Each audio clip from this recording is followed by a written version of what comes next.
Good afternoon, people. How are we doing today? Welcome back to the channel. We're on our match reaction, our final thoughts of yesterday's game between QPR and Derby, where QPR took a do you know what?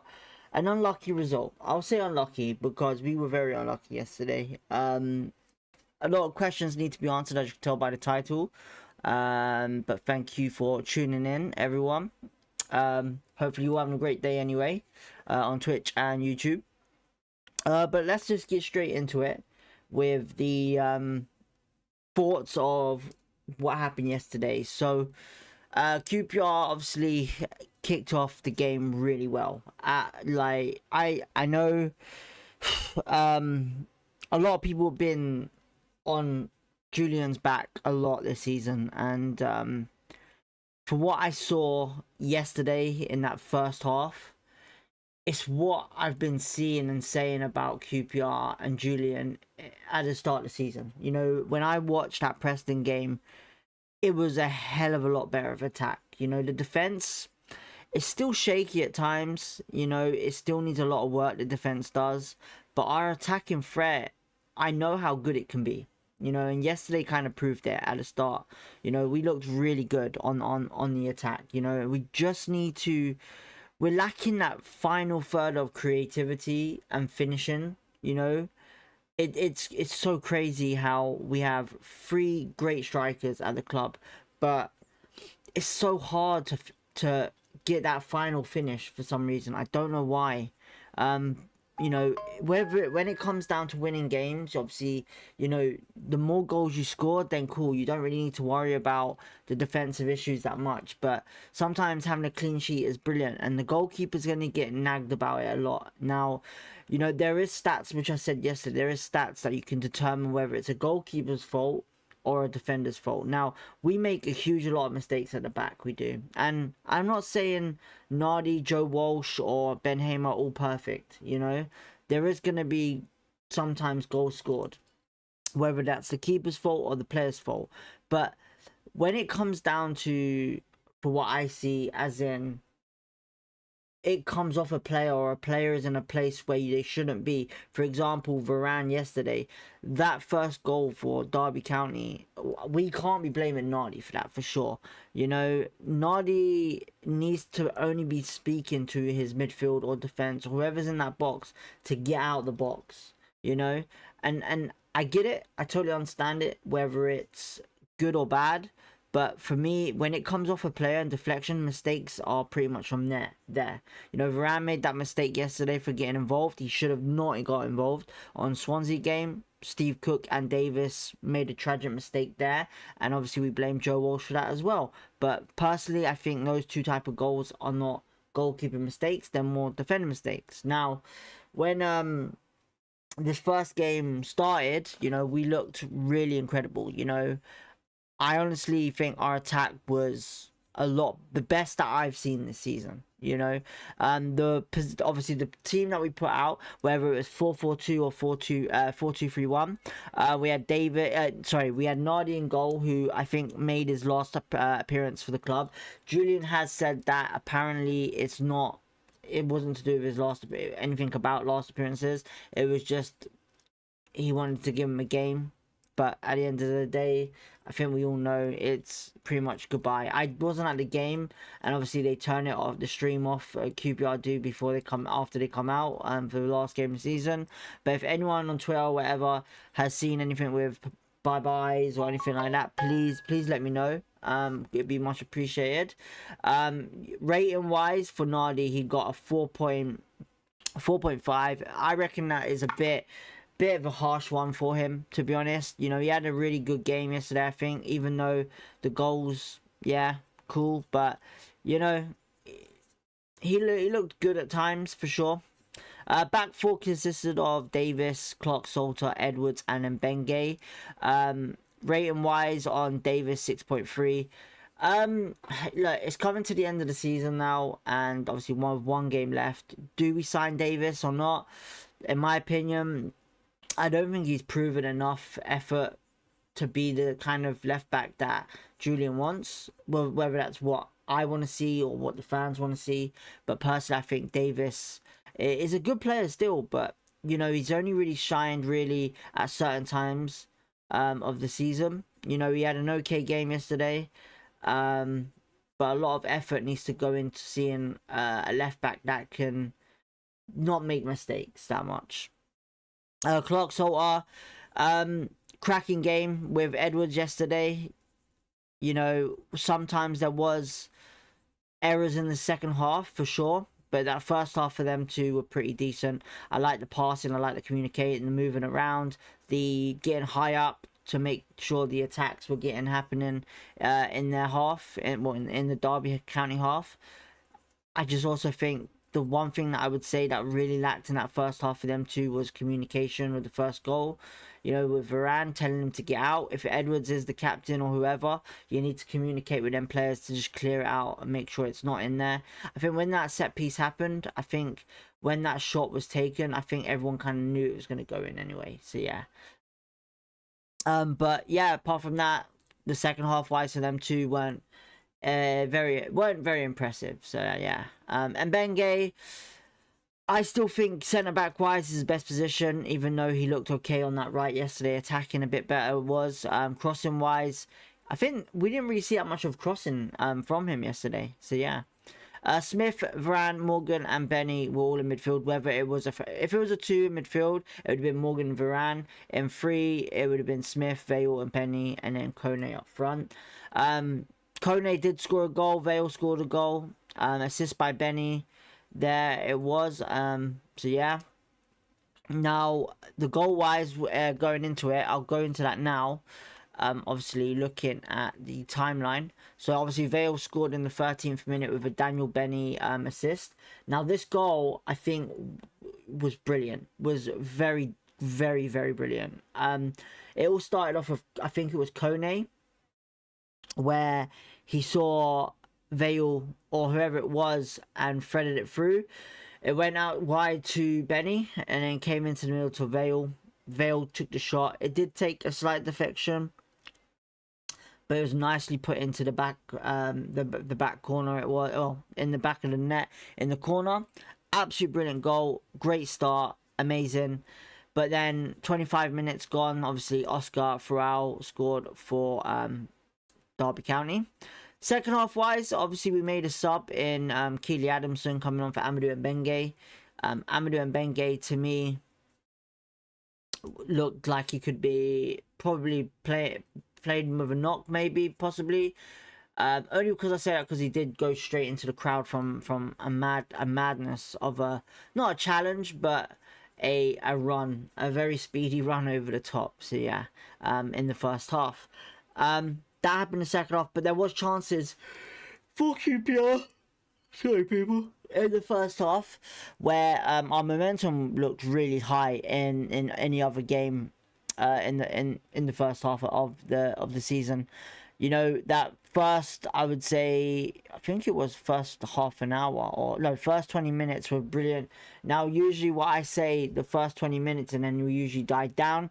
We only died down for about, I would say, couple of minutes, 3 minutes, and then we carried on the attack really well in that first half. We did. There was chances and opportunities, but unfortunately we just couldn't finish our chances. That simple. Second half, like I said, Amadou Mbenge came off. It changed the game a little bit, you know, in attack wise, because Derby was pushing us a little bit in that first 5 minutes of the half. In the second half, sorry, I should say. There was danger there from Smodic and I believe it was Diaz. But it was Richard Kone to score to make it 2-1, assisted by Harvey Vale. It was an absolute cracker of a goal as well. You know, it's come on to Kone using his strength. He gets it down low and literally on the half turn, straight into the back of the net, the corner. Absolutely brilliant. Really good goal. Did say Kone would score. I also did say I thought it'd be 2-0. So yeah, but Kone with a great goal on the weekend. Hopefully he can get another goal. That's if he still left. That's if he plays against Ipswich. But final day is going to be interesting anyway. So yeah, but made it 2-1. Derby made some subs in Craig Forsyth and Bannell. When those subs did come on around about 61 minutes, it did go to Derby's way a little bit for the first couple of like 5-10 minutes, I would say. And then we had a little bit of a change in Burrell and Madsen, which came on, and obviously we showed a little bit of attack for a couple of minutes there. But then the one thing that I really, really dreaded was literally basically where Ozzo for Derby County, who I have huge respect for. You know, he's a very talented midfielder, very good on the ball. And he came on and changed the game for Derby, I would say. You know, after that, Derby, you know, but a lot of people say we made the wrong subs. But at the end of the day, I think Derby just made the right subs. Derby, I said this in the preview show, and I said this at the start. I did state the fact being that whatever Derby do yesterday, it's going to be one of them games where they're going to make sure that the second half is theirs. And they did. They killed it off. They did. So yeah. But David Ozzo is someone that we got to watch out for on that pitch when he came on. I've said this at the start. You know, he's a very talented player. Very talented player. I like him. I think he's brilliant. And there's a lot of it to go into on that. You know, Ozzo came on, looked really good. Then we made the sub, but Derby was obviously, you know, from there looking great. We did make the sub in Ilias Share coming on for Kone, and there was bit problems there. We weren't attacking that much when Ozzo came on. It changed the game for Derby. But we had huge issues right at the end where I think it pretty much killed the game off when Burrell got injured after our final sub of Koki Sato coming on for Paul Smith. Yeah, just after the 80th minute, I think it was, Burrell got injured. Hamstrings looked like they went yet again. And it's one of the mistakes where, do we make that decision should we have played him? Should we have not? But, you know, he's back. He was playing all of this for the past couple of days. Did we bring him on too early? You know, those questions can be said, but at the end of the day, big questions need to be spoken about next season with our team, backroom team and stuff like that with the injuries. So, yeah. But from then, you know, we went to 2-2 before that, to be honest.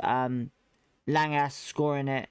I actually can't really remember the goal that well, to be honest. I think it was a corner. I can't remember the goal that well. I'm really lacking in my memory. You know, I did say yesterday Derby County's counter-attacking and set pieces will always be a problem for us. Will always be a problem, and they were very dangerous with it. And Nardi, you know, last game of the season, if it was, just couldn't keep certain goals out as well. And we did have opportunities in the second. Well, and when I say second, no, that was first half, weren't it? We did have a goal disallowed. We did in the first half, to be honest. I think it was. So yeah, but yeah, Burrell came off and it changed the game a lot. We were really lacking. We were defensive too much, and then that's when I saw it coming when we drifted out wide.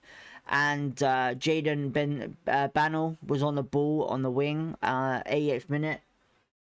You know, I don't know what it is, but he looked really interesting when he was on that ball when he came on for Derby in the second half. And he just skipped past Harvey Vale and Adamson really well. Better defending needs to happen there for sure. Better defending.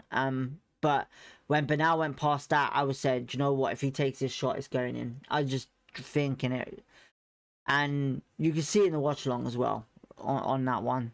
You know, what I saw and how I reacted to it. And it was a cracking strike. It really was. Bernal making it 3-2, beating everyone. Nardi, could he have got it? It's hard to say, you know, in the camera angles that I'm looking at, you know, you could sit here and say that players' vision is in the way. So yeah, But then that pretty much killed the game off. You know, we did have an opportunity or two in the last couple of seconds of the game, but at the end of the day, Wrexham, Derby County took the 3-2 win, took the lead, took the win back home. You know, fighting for playoffs still they are, and yeah, a lot of blame went down to substitutions. A lot of blame went down to Julian, and you know all of that stuff happened again with blaming certain things. But at the end of the day, it's one of them things like we play when we played Wrexham. You know, when you make certain mistakes on the pitch, whether that's a red card or someone gets injured and you've used all your subs, it could be a real problem and a real nuisance at times on the pitch. So yeah, let's have a look at the comments, because I'll be honest, I'm not even gonna lie, they're not popping up on my OBS stream. They're only popping up on my YouTube stream, so I didn't see. So I do apologize if I've missed anything. QPR says afternoon. Pete says what's up, DB. I'm all good, you two. Thank you for tuning in anyway. I do apologize for not seeing your comment or reading it sooner. Simon, probably one of the best first halves of the season. Just need to be more clinical and bury it. I agree with that 100%. Like I said in this reaction, you know, I've said it, stated it, you know, very, very great first half, but unfortunately we just couldn't finish our chances. We could have, look, and I'm stating this right now, we could have finished that game in the first half. We could have, if we buried our chances a bit more, we could have finished them in the first half for sure. That could have been 3 or 4. Yeah, it's going to be yet another 15th place position season, Pete says. Well, depending on how the game goes against Ipswich, but yeah, I can see it. I can see what you mean. You know, Ipswich is going to be a hard game to win, and Ipswich are fighting for second place. So yeah, I'm actually watching Coventry right now, lifting the trophy. Congratulations to them. Pete says, if we don't sort out our defence, it's going to be the same season over and over again. What a boring club it's been the last few seasons. I would say it's been boring. I would just say it's been really complicated in the sense of just defensive issues. I agree with 100% has been a big problem, but I also think if we saw, you know, for the past 3 seasons, our injuries have been happening in the same times of the same season, and it's been the same type of thing, you know, hamstring injuries constantly. You know, Chris Willock was getting it, Ilya Sher was getting it, you know, and there's questions that need to be going on about that. We need to understand why is our backroom staff still here. I'm saying it right now. I'm not hating them whatsoever, but if we're gonna get, how is it that for across the whole season other clubs are fine, but our club is suffering with muscular injuries all the time? You know, it's really ridiculous. The whole back line needs a revamp. Ryan says, I think Ronnie and Jimmy, Amadou are keepers for me. That's it. Them 3 in defense are keepers for me, and everything else needs to be sorted out. So yeah, the whole back line, seen that. Was surprised the player ratings were so low after that. After the first 60 minutes, I was Simon same. Nardi, that was a bit harsh on Nardi to give him a red because it was 3-2. That was ridiculous to me. So yeah. Ryan says Walsh spoke to a fan yesterday, and he said that Nardi was in goal for a send off. Cool. Yep. Makes sense. You know, look, I'm gonna miss Nardi. I really am. I enjoyed watching Nardi. Nardi was brilliant, man. I really enjoyed him. You know, all the best to him. I fully support him big time. I hope he, you know, it's not the end of his career, but he is 30, whatever it is, and I hope he finds success. Not saying he hasn't found success in his past, but yeah, I think he's a brilliant keeper, man. Honestly, he's a brilliant keeper, and all the best to him if he is leaving. So yeah, I'm gonna miss him. I don't know about you guys, you know, but I think it's a shout out. We definitely need to bring in a keeper for sure. So yeah, if we don't go into half time with the lead, we have basically lost, and if that keeps happening for next season, we'll get relegated. I think it's a bit harsh, to be honest, Pete. You know, relegation, it's not down to what half, this half, second half, whatever. You know, at the end of the day, if, you know, the only way you look at it is Gareth Ainsworth, for example. If you're not going to take your chances and you're not attacking well and your defensive issues are still there, you're also just going to leave yourself lacking and be in a relegation spot. I've seen teams go down 1-0 every time in the first half and come back 3-1, 2-1, whatever it is. And, you know, it happens, you know. But I agree, defensive issues is a problem. It's been happening for 3 seasons now, and it needs to be looked into, you know, whether that's coaching staff, whether that is fitness staff, whatever it is. Certain things need to be looked into. Jake Clark-Saw is now officially an injury prone. Do we replace him? It's that simple. Yeah. Simon says Nardi is a class shot blocker. I think Nardi's brilliant. Like you said, I really like Nardi. I think he's incredible, you know, but at the end of the day, you know, if he's leaving, it's for a reason, you know. I think new goalkeeper, 100% need. It's that simple. But going on, continue with the preview show. Yeah, sorry, preview show.